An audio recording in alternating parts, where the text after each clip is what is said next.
पहला क्वेश्चन है हमारा, पहला क्वेश्चन है एक कण त्रिज्या r वाली वृत्त में समान वेग v से चल रहा, इसका त्वरण, आकस्मिक त्वरण का परिमाण क्या होगा। परिमाण पूछा गया है। तो इसमें जैसे जो आकस्मिक के लिए बोलते हैं, एक की होता है सेंट्रीपिटल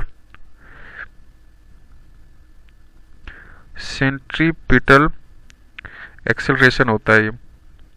तो इसके लिए एक फॉर्मूला होता है b²/r। तो इसका फॉर्मूला हो जाएगा ये सेंट्रीपिटल एक्सेलरेशन के लिए। ठीक है। अगला क्वेश्चन है कोणीय संवेग L की SI इकाइयां क्या है, या SI यूनिट क्या है, units of angular moment. Angular moment की SI यूनिट क्या होती है, तो एंगुलर मोमेंट की SI यूनिट होती है kg.m²/सेकेंड। ओके। नेक्स्ट क्वेश्चन है दो समान द्रव्यमान m वाले पिंड 1d में परस्पर लोचदार टकराते हैं। एक आरंभ में विश्राम पर एवं टकराव के बाद उनकी गति क्या होगी। चलिए, तो दोनों रेस्ट पर रहेंगे। Moving together, initial speed half of initial speed हो जाएगी। The moving one stops the other moves initial speed, मतलब पहला बंद हो जाएगा और दूसरा अपनी पहली अब चाल से चलता रहेगा। या बोथ रिवर्स वेलोसिटी इक्वली, मतलब दोनों की रिवर्स वेलोसिटी इक्वल हो जाएगी। तो इसके लिए राइट आंसर हो जाएगा हमारा option C, the moving one stops and other moves with the initial speeds. समान द्रव्यमानों में वेगों का आदान प्रदान होता है इस वजह से। ठीक है। अगला क्वेश्चन है हमारा, निम्न में से कौन सा परिमाण एक स्केलर है, मतलब इसमें क्वांटिटी इज स्केलर। कौन सी क्वांटिटी स्केलर है, तो टॉर्क नहीं है, एंगुलर मोमेंटम भी नहीं है, मैग्नेट फील्ड भी नहीं है, इसमें पावर राइट हो जाएगा, ये स्केलर क्वांटिटी है। ठीक है। अगला क्वेश्चन है हमारा, वेग u और कोण थीटा पर प्रक्षेपित पिंड का दायरा r समतल पर है। For a projectile launched as speed u at angle theta, range r on level ground. समतल पर, तो समतल पर क्या होगा, समतल पर होता है इसका जो स्टैंडर्ड प्रोजेक्टाइल रेंज होती है उसका फॉर्मूला होता है r बराबर u स्क्वायर होता है sin 2 थीटा अपॉन g। ये फॉर्मूला होता है इसका, मतलब राइट आंसर इसका ये हो जाए ऑप्शन ए। केंद्र से लंबवत अक्ष के बारे में पतली छड़ों लंबाई l का जड़त्वाघन क्या है। समान छड़ों का जड़त्वाघन होता है 1/12 इंटू ml²। एक पूर्ण क्रांति पर केंद्राभिमुख बल द्वारा किया गया कार्य कितना है, 0 2πrv mg into 2πr non zero constant. तो इसका राइट आंसर हो जाएगा 0। क्योंकि ये 0 इसलिए हो जाएगा क्योंकि ये जो सेंट्रीफ्यूटल फोर्स है ना, ये particles moving the in uniform circular motion, तो ये जब ये सेंट्रीफ्यूटल फोर्स इन परपेंडिकुलर में होता है तो डिस्प्लेसमेंट 0 हो जाता है, तो इस वजह से ये कार्य 0 हो जाएगा। अगला क्वेश्चन है, बाहरी बल नहीं होने पर इस प्रणाली में क्या संरक्षित रहेगा? Kinetic energy only, linear momentum only, angular momentum only, या both linear angular momentum but angular only, no external torques? तो इसका राइट आंसर हो जाएगा कि बाहरी बल ना होने पर रैखिक संवेग संरक्षित रहता है। कब? जब एंगुलर ओनली हो, बाहरी कोणीय क्षण के ना हो। ठीक है। अगला प्रश्न है, पृथ्वी से भागने की वेग, इसकी वेलोसिटी पूछी है, किस पर निर्भर करती है? मास पर, radius of earth and mass of earth, launch angle, या एटमॉस्फेरिक कंडीशन ओनली? तो इसका राइट आंसर हो जाएगा radius of earth and mass of earth, दोनों पे ही डिपेंड करता है। और इसका जो होता है, इसकी वेलोसिटी होती है इसकी वेलोसिटी इसकी होती है 2√2 gm अपॉन r, ये होती है। चलिए अगला क्वेश्चन है, एडियाबैटिक, ये हिंदी में थोड़ा सही नहीं ट्रांसलेट हुआ। एडियाबैटिक प्रोसेस में एक आदर्श गैस के लिए ऊष्मा Q क्या होती है? इसमें तो जीरो ही होती है, क्योंकि इसका जो एडियाबैटिक प्रोसेस होता है नो हीट ट्रांसफर, क्योंकि इसमें कोई हीट ट्रांसफर होती नहीं है, तो Q बराबर जीरो हो जाती है यहाँ पर, क्योंकि इसमें डेल्टा या डेल U बराबर -W होता है। ठीक है। तो ये जो होता है वर्क डन बाय सिस्टम, तो इसका राइट आंसर हो जाता है, ये 4 नहीं है, डेल्टा है। ओके। अगला क्वेश्चन है, ये क्यों, पोइसुल का नियम किसी नली से आयतन प्रवाह दर का कौन सा प्रमाण देता है?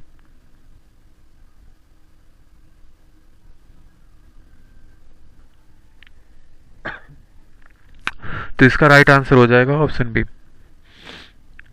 प्रोपोर्शनल हो जाता है r² की पावर 4, ये हो जाता। ठीक है। क्योंकि इसमें पोइसल जो होता है Q बराबर पाई डेल्टा P R की पावर 4, ये होता है बटे 8 mu L। Strong dependence on radius, तो ये रेडियस पे स्ट्रांगली डिपेंडेंट होता है। चलिए, तो अगला प्रश्न है, छोटे कंपनों के लिए सरल लोलक लेंथ की अवधि T क्या है? तो इसका फॉर्मूला एक होता है, जो होता है इसका पूरा फॉर्मूले होता है, तो √L/G।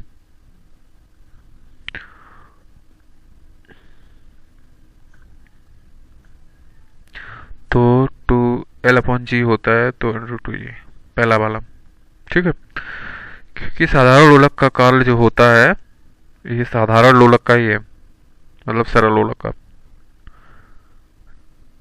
अगला क्वेश्चन है, किसी ऊष्मा इंजन की दक्षता म्यू इक्वल टू 4, मतलब 40% है। यदि 500 जूल ऊष्मा ग्रहण करता है तो आउटपुट में कितना हो कार्य होगा? कार्य बराबर, तो इसमें फॉर्मूला लगाना है, फॉर्मूला लगा। तो इसमें कौन सा फॉर्मूला लगता है?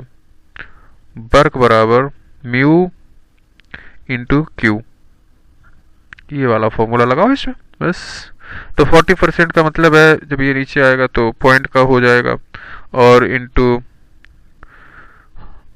500, तो इसका हो जाएगा राइट आंसर 200 जूल। तो 200 जूल इसका राइट आंसर ए हो जाएगा। हुक के नियम की वैधता क्षेत्र किससे संबंधित है? अच्छा, Hooke's laws valid region related to which of the followings? Large deformation only, proportional limits small elastic deformation, plastic deformation region या फ्लक्चर पॉइंट्स। तो इसका राइट आंसर हो जाएगा प्रोपोर्शन लिमिट्स। इसमें क्या होता है, हुक्स लॉ में इसका जो फॉर्मूला होता है, हुक्स लॉ बराबर तो एफ से रिप्रेजेंट किया जाता है और इसको के इंटू एक्स डिफाइन किया जाता है within elastic and proportional regions. तो अगला क्वेश्चन है, ध्वनि की तीव्रता किस स्थिति में इनवर्स स्क्वायर नियम का पालन करती है? Point source in free space, line source, plane source और इन वेव गाइड। तो इसका राइट आंसर हो जाएगा option A, point source in free space. Power split over sphere, तो एरियाज बराबर हो जाता है, स्पेयर एरियाज बराबर होता है इसका जो वो डायरेक्टली अभी पीछे हमने कराया भी है। तो इसका हो जाता है 1/r²। ठीक है, इंस्टेंट इंटेंसिटी के डायरेक्ट इन्वर्सली प्रोपोर्शनल हो जाता है और क्या नाम के ये पावर स्प्लिट के डायरेक्टली प्रोपोर्शनल होता है। दो संधारित्र C1 कैपेसिटर C1 C2 श्रृंखलाबद्ध सीरीज में कनेक्टेड है, समतुल्य संधारित्रता संधारित्रता कितनी होगी? तो कैपेसिटेंस C इक्वल बराबर क्या फॉर्मूला होता है इसमें, जो फॉर्मूला होता है इसका, अच्छा वो फॉर्मूला ही इसमें बताना है तो वही आ जाएगा। तो इसका फॉर्मूला होता है, क्या होता है फॉर्मूला, ओके तो सॉरी, इसका फॉर्मूला होता है C1 into C2 upon C1 plus C2, ये इसका फॉर्मूला होता है इक्वल का कैपेसिटर का। ठीक है, जब श्रृंखलाबद्ध में जोड़े जाते हैं तो ये है सीरीज के लिए। ठीक है, तो अगला क्वेश्चन है, दो बिंदुओं आवेशों के बीच की दूरी दुगना कर दी जाए तो प्रतिबल क्या होगा? If the distance between 2 point charges is doubled, electrostatics force becomes, कितना हो जाएगा? 1/4 हो जाएगा, क्योंकि डबल किया जा रहा है, क्योंकि कूलॉम्स लॉ जो होता है हमारा, कूलॉम्स लॉ क्या कहता है? कूलॉम्स लॉ बताता है क्या, इसका फॉर्मूला होता है F बराबर सॉरी F डायरेक्टली प्रोपोर्शनल होता है r²। जब अगर डिस्टेंस बढ़ती है तो ये घटेगा और ये अगर बढ़ता है तो ये घटेगी। ठीक है, तो अब जिसमें इसमें बताया गया कि दुगना किया गया तो 1/4 हो जाएगा, ये दुगना कर दिया जाएगा तो ये 1/4 इधर मल्टीप्लाई हो जाएगा आके। ठीक है, चलिए अगला क्वेश्चन देखते हैं।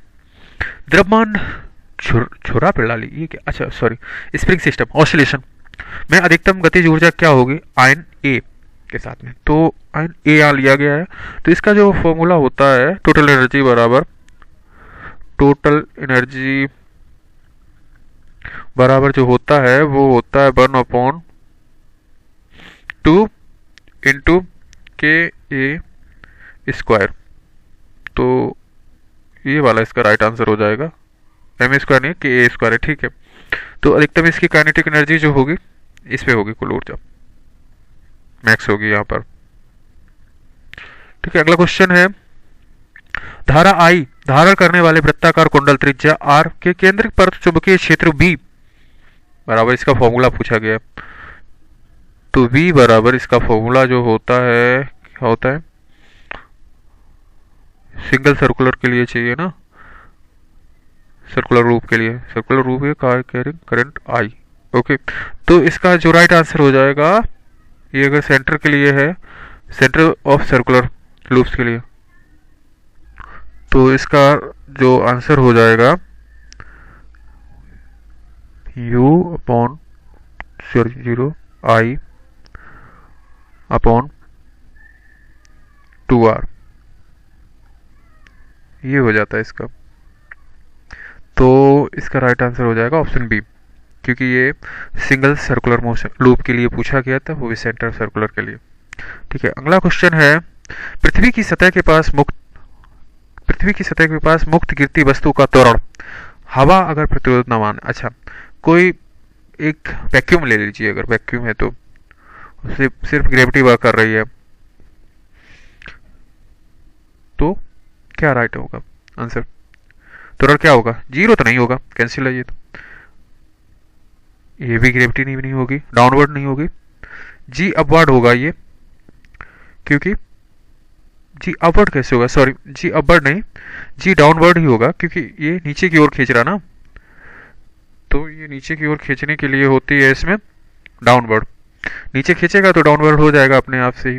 तो इसी का राइट आंसर हो जाएगा 9.8 मीटर पर सेकेंड स्क्वायर, तो इसका हो जाएगा। ठीक है, all body accelerated at the g regardless of mass, ये किसने कहा था, ये गैलीलियो साहब ने कहा था हमारे। ठीक है, गैलीलियो। ठीक है, सभी वस्तुएं बराबर जी से गिरती हैं, द्रव्यमान पर निर्भर नहीं करती हैं। कोई भी द्रव्यमान हो, बस कंडीशन होनी चाहिए हवा प्रतिरोध ना मानते हुए। कठोर पिंड के घूमने की गतिज ऊर्जा, kinetic energy of rotation rigid body के लिए, मतलब तो इसके लिए होगा हमारा राइट आंसर, आज तो नहीं होगा इसमें, राइट आंसर ऑप्शन ए हो जाएगा। इसमें हाफ इंटू आई इंटू ओमेगा स्क्वायर हो जाएगा इसके रोटेशनल के लिए, काइनेटिक एनर्जी। इसमें मोमेंटम ऑफ इनर्शिया लगता है। ठीक है, सम यूनिफॉर्म, सॉरी यूनिफॉर्म वृत्तीय गति में कौन सा बना रहता है, अच्छा समान है ये, सॉरी चलिए कोई बात नहीं। Remains constant during the uniform circular motion. ठीक है, तो velocity vector, speed, magnitude, momentum vector या फिर डायरेक्शन ऑफ एक्सेलरेशन। तो इसका राइट आंसर हो जाएगा ऑप्शन बी, स्पीड और मैग्नीट्यूड। स्पीड मैग्नीट्यूड समान बना रहता है, कांस्टेंट रहता है मतलब। ठीक है, अगला क्वेश्चन है, बिंदु आवेश Q द्वारा दूरी R पर विद्युत विभव V बराबर क्या होगा। इसमें सीधा सीधा फॉर्मूला पूछा गया है, तो इसका फॉर्मूला जो होता है B बराबर फॉर्मूला इसका होता है के क्यू अपॉन R, ये फॉर्मूला होता है इसका। तो इसका राइट आंसर हो जाएगा ऑप्शन ए, जहां विभव V होता है।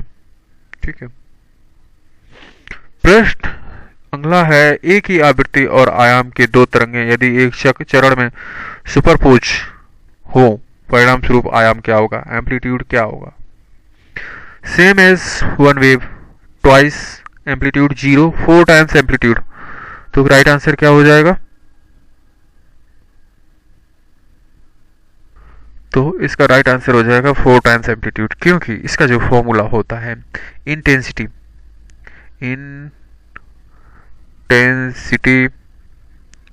डायरेक्टली प्रोपोर्शनल होता है एम्पलीट्यूड के,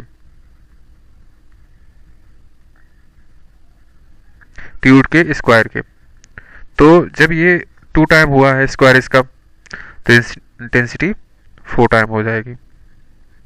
ठीक है, अगला क्वेश्चन है, बंद परिक्रमा में संरक्षणशील बल द्वारा किया गया कार्य क्या होगा। क्योंकि बंद है तो क्लोज्ड लूप में तो वर्क 0 ही होता है, क्लोज्ड लूप में 0 वर्क होता है। चलिए अगला क्वेश्चन है, ठोस गोले मास m, त्रिज्या r का व्यास के बारे में जड़त्व घन क्या होगा। Moment of inertia of a solid spheres mass m radius r about the diameter is equal to, तो डायमीटर बराबर जो इसका फॉर्मूला होता है ठोस गोले का, I बराबर 2/5 mr स्क्वायर, ये होता है। तो 2/5 mr स्क्वायर, ए ऑप्शन। चलिए तो अगला क्वेश्चन है, आदर्श गैस की समतापीय प्रक्रिया में तापमान परिवर्तन डेल्टा टी क्या होता है। तो इसमें 0 होता है, क्योंकि आदर्श गैस है तो डेल्टा टी जो होता है परिवर्तन तो 0 शो करेंगे, क्योंकि टी कांस्टेंट हो जाती है तो टेम्परेचर 0 हो जाता है, क्योंकि ये आइसोथर्मल होते हैं, आइसोथर्मल प्रोसेस होता है।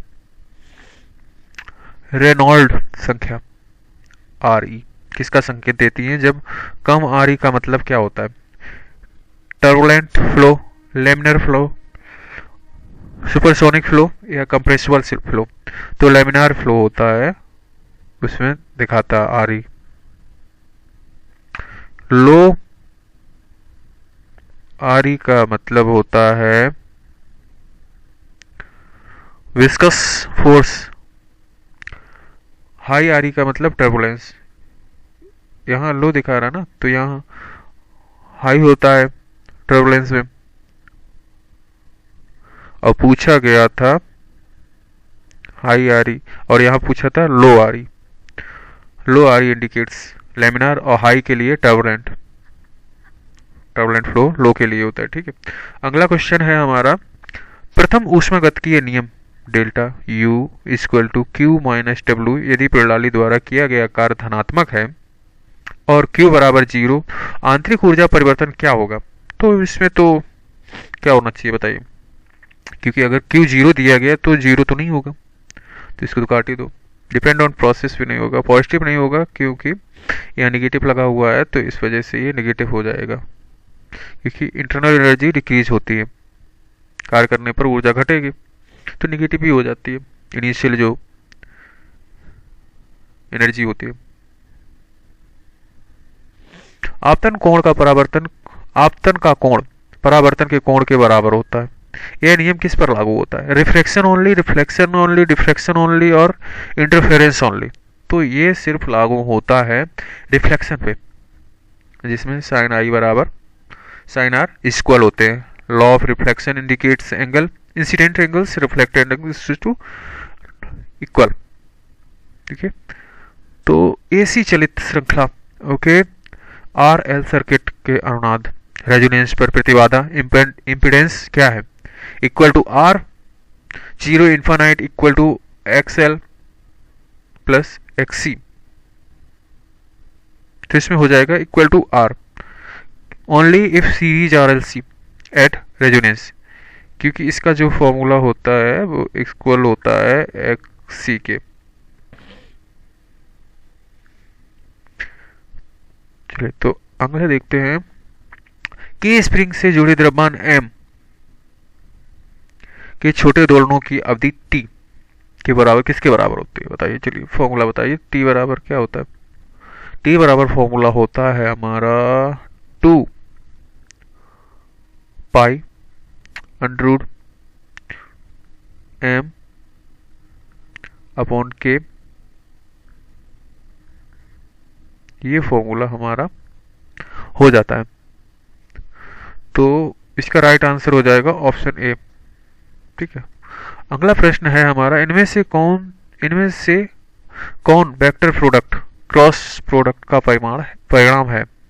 वर्क टॉर्क पोटेंशियल एनर्जी या इलेक्ट्रिक पोटेंशियल। तो इसका राइट आंसर हो जाएगा टॉर्क। टॉर्क होता है, टॉर्क बराबर होता है are into F. Okay,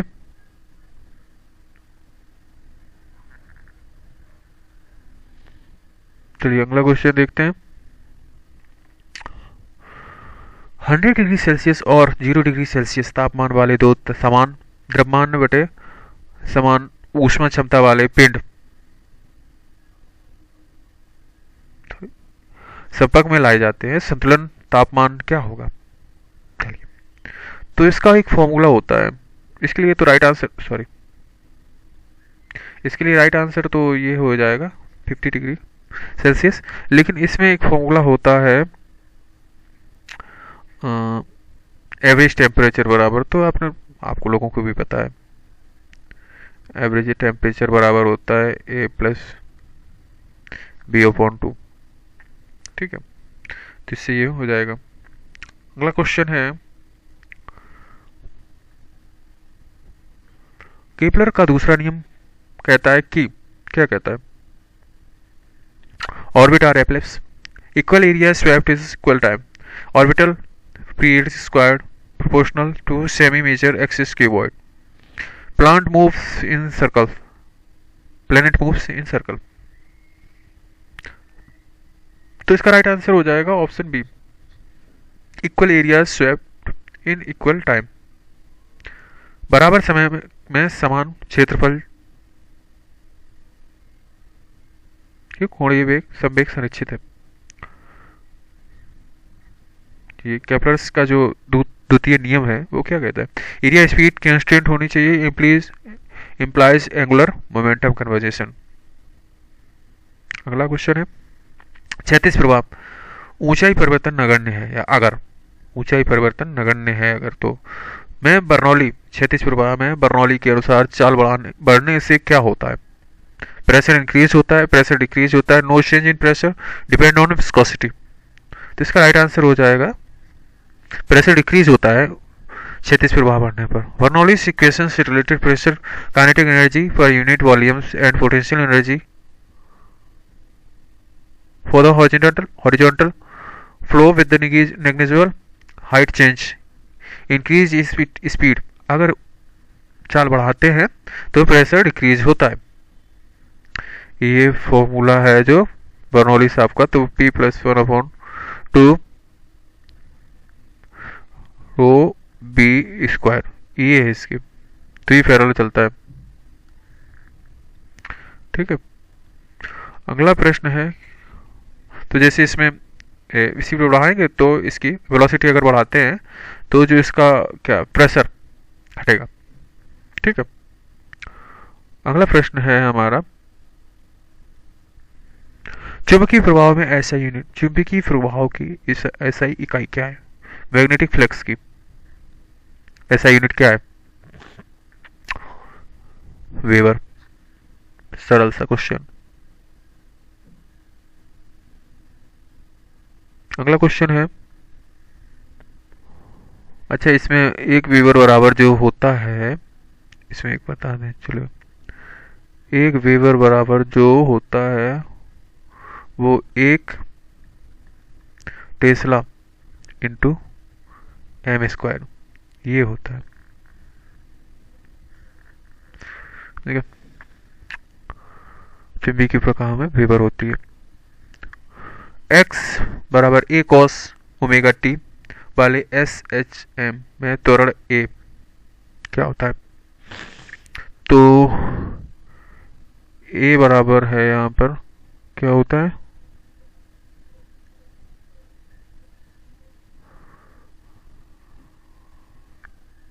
a², अच्छा सॉरी, हाँ, तो a बराबर एक्सीलरेशन बराबर होता है d² इंटू अंडर रूट नहीं है, बटे है, बटे x है ये, बटे dt² बराबर होता है -w ओमेगा² a cos omega t बराबर -ओमेगा² x, ये होता है इसका। तो इसका राइट आंसर हो जाएगा माइनस से इंक्लूड करा जाएगा -ओमेगा² a cos theta omega t, तो -ओमेगा² a cos theta WT, option A right answer हो जाएगा इसका।